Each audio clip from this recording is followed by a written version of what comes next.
So అదొకటి జరిగింది. Next అధికారులు కూడా కొన్ని చోట్ల అగ్రెసివ్ గా వెళ్ళాలంటే భయపడే పరిస్థితి అయితే జగన్ క్రియేట్ చేశారు.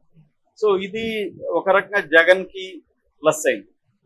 అందుకని ఇప్పుడు తెలుగుదేశం కూటమి ప్రభుత్వం ఏం చేస్తుందంటే జగన్ ని అసలు జనంలోకి వెళ్లకుండా చేయాలి.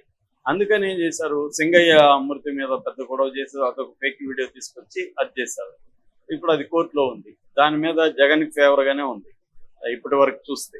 ఎందుకంటే ఇప్పటి వరకు వీళ్ళు సాక్ష్యాధారాలే సబ్మిట్ చేయక టైం అడుక్కుంటా వస్తున్నారు. దాన్ని బట్టి వీళ్ళ దగ్గర ఏం లేదని జనం కూడా తెలిసిపోయింది. ఇప్పుడు ఏం చేస్తున్నారంటే జగన్ నెక్స్ట్ నెల్లూరుకి పెట్టుకున్నాడు ప్రోగ్రామ్. కాకాని చక్రపాణి అక్కడ జైల్లో ఉన్నాడు కాబట్టి ఆయన చూడడానికి అని సాకుతో పెట్టుకున్నాడు. సో దీన్ని ఆపడానికి వీళ్ళు ఏం చేశారంటే అసలు హెలిపాడ్కి పర్మిషన్ ఇవ్వకపోవడం. ఎందుకంటే దగ్గరుంటే జగన్ కాన్వాయిలు వెళ్ళిపోయేవాడు, కానీ రోడ్డు మార్గంలో నెల్లూరు అంటే దూరం కాబట్టి హెలిపాడ్లో వెళ్ళాలి. హెలిపాడ్కి పర్మిషన్ ఇవ్వలేదు. పైగా అక్కడున్న శ్రీధర్ రెడ్డి వాళ్ళు గొడవ చేయడం మొదలు పెట్టారు. మేము జగన్ ఎట్లా ఎంటర్ అవుతారు చూస్తాం అంటే ఒక రకమైన స్ట్రీట్ బ్యాటిల్. రెండోది అధికారికంగా అడ్డుకోవడం అనేది చేశారు. దాంతో జగన్ అనివార్యంగా కోర్టుకు వెళ్లాల్సి. కోర్టులో ఇప్పుడు కోర్టు మీద కూడా ప్రెజర్ తీసుకురావడం. జడ్జి శ్రీనివాసరెడ్డి కూడా కోర్టులోనే కామెంట్లు చేయడం, నా మీద ట్రోల్ చేస్తున్నారు అని చెప్పడం. అంటే లీగల్ గా కూడా జగన్ కి ఫేవర్ గా చేయాలనుకున్నా చేయలేని విధంగా జడ్జిల్ని ఇబ్బంది పెట్టడం అన్న ఒక యాంగిల్ తీసుకున్నారు. రెండోది పోస్ట్ పోన్ చేసుకుంటూ రావడం కోర్టులలో. సో ఆ టెక్నిక్ లో ఫాలో అయ్యారు. నిన్న విచారణ సందర్భంగా ఇటు జగన్ తరఫున మాజీ అడ్వకేట్ జనరల్ శ్రీరామ్ వాదిస్తే, ఇటు దమ్మలపాటి శ్రీనివాస్ ఈయన అడ్వకేట్ జనరల్, ఈయన ఏజీ అనమాట, ఈయన వాదించాడు. ఈ నేపథ్యంలో వాళ్ళు ఏం చేశారంటే గతంలో ఎందుకు ఇవ్వరు మీరు, హెలిప్యాడ్ ఇవ్వాలి కదా, ఇతను Z+ కేటగిరీ కాబట్టి రోప్ పార్టీ ఇవ్వాలి కదా అని జడ్జి అడిగినప్పుడు మేము ఇస్తామని చెప్పి ఏదో ఇప్పుడు ఒక తుప్పల్లో ఒక దాని తుప్పలు డొంకలు ఉన్న ఒక ప్రాంతాన్ని సెలెక్ట్ చేసి అక్కడ హెలిప్యాడ్ ఇచ్చారు.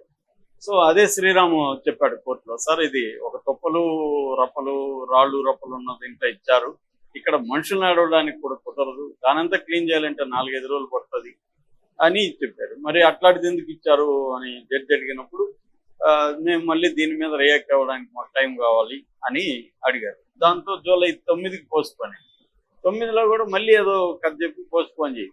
దీనివల్ల ఏమవుతుందంటే జగన్ ఇప్పుడు ఎక్కడికి కదలేని పరిస్థితి. అంటే మాక్సిమం జగన్ ని కట్టడి చేయాలి, జనంలోకి వెళ్లకుండా దీన్ని అడ్డుకోవాలి అనేది చేస్తున్నారు. ఇక్కడ ఏంటంటే క్యాట్ అండ్ మౌస్ గేమ్ లాగా నేను ఒక ఎత్తేస్తే నువ్వు ఒక ఎత్తేస్తావు, నేను ఇంకొక ఎత్తేస్తా, కానీ ఏం జరుగుతుందో చూద్దాం అన్న ఒక చంద్రబాబు ప్రభుత్వానికి జగన్ మధ్య ఒక క్యాట్ అండ్ మౌస్ లాంటి గేమ్ జరుగుతుంది.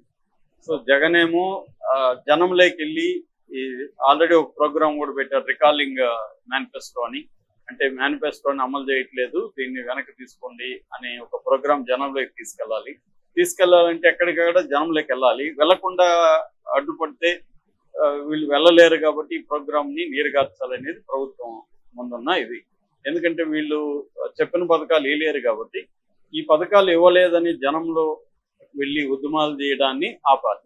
అది ఆపాలంటే ఒకటి బలప్రయోగం చేయాలి, రెండు ఏదో ఒక పొలిటికల్ గా అతన్ని బదనాం చేసే విధంగా కొన్ని కార్యక్రమాలు చేయాలి, మూడోది లీగల్ గా జగన్ కి ఫేవరబుల్ గా కోర్టు జడ్జిమెంట్లు కానీ కోర్టు ఆదేశాలు లేకుండా చూసుకోవడానికి కోర్టు మీద కూడా ప్రెజర్ తీసుకురావాలి, జడ్జిల మీద కూడా.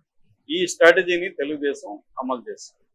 సో ఇందులో ఎవరు నెగ్గుతారనేది చూడాలి. అల్టిమేట్ గా ఏంటంటే ఇది ప్రజల కేంద్రంగా జరగాలి. నేను అనేక ప్రతి వీడియోలు చెప్తుంటాను, కానీ ఇవాళ ఏ పొలిటికల్ పార్టీ కూడా ప్రజా కేంద్రంగా రాజకీయాలు చేయట్లేదు. తమ మ్యానిపులేట్ చేయడం, ప్రజల్ని కూడా మ్యానిపులేట్ చేయడం, మామూలుగా బిహేవియరల్ ఎకనామిక్స్ అంటారు. బిహేవియరల్ ఎకనామిక్స్ లో ప్రజల్ని లేదా కన్జ్యూమర్స్ ని ఎలా మ్యానిపులేట్ చేయడం అనేది బిహేవియరల్ ఎకనామిక్స్. వాళ్ళ మైండ్ సెట్ ని మ్యానిపులేట్ చేసి మన వస్తువుల్ని ఎలా కొనే విధంగా చేయాలనేది బిహేవియరల్ ఎకనామిక్స్ ప్రధానంగా. దాన్ని పొలిటికల్ పార్టీలు కూడా ఇప్పుడు అమలు చేస్తాయి. సో అదే పద్ధతిలో చంద్రబాబు అయినా జగన్ అయినా ఈ బిహేవియరల్ ఎకనామిక్స్ ని ఉపయోగించి ప్రజల మైండ్ సెట్ ని ఎలా తమకు అనుకూలంగా మార్చుకోవాలా అన్న గేమ్ జరుగుతుంది. ఈ గేమ్ లో ఎవరు సక్సెస్ అవుతారనేది చూడాలి. Thank you so much.